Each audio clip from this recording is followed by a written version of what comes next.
Ang matag argawanon because kadaagi diri no wala pa siya lights.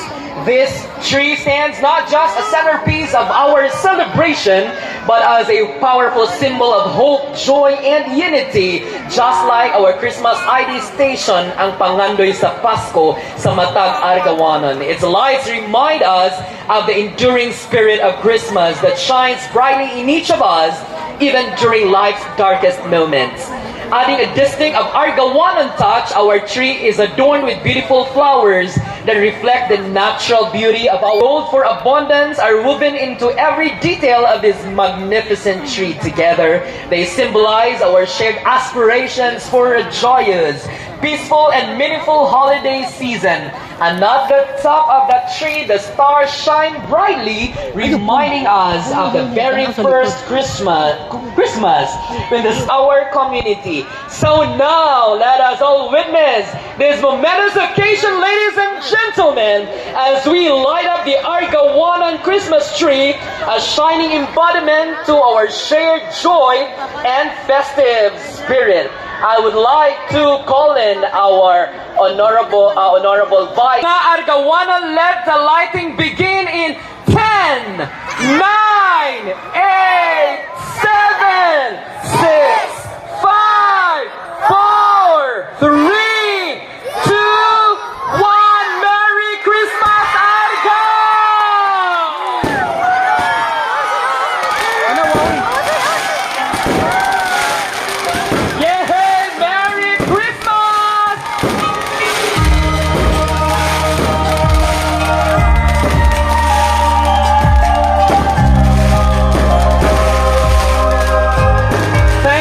Honorable Vice Governor Hilario P. David III for gracing this very special occasion here in the municipality of Argao together with board member Raymond Calderon. Thank you as well to Attorney Morphy Ortega for facilitating this year's opening sa Pasko sa Argao 2024 along with our very dynamic SP officials and our barangay captains and officials from the various Sangguniang Bayan Kabataan.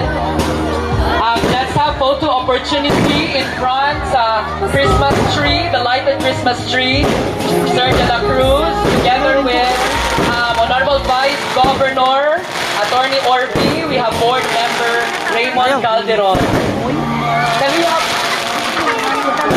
photo opportunity in front sa lighted Christmas tree? Okay. Dapat ay full band later ha. Paghulat mo ang walay oh my God.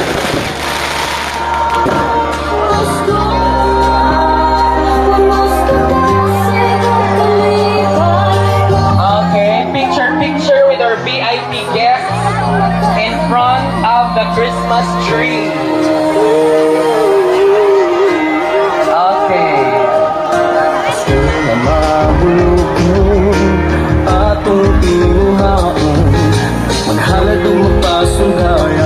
Before the Trippy Vibes, no? Ang the name of the band, Trippy Vibes, we will have this last segment of our program before maglingaw-lingaw ta, magsayaw-sayaw ta, and celebrating the opening sa Pasko sa Argao.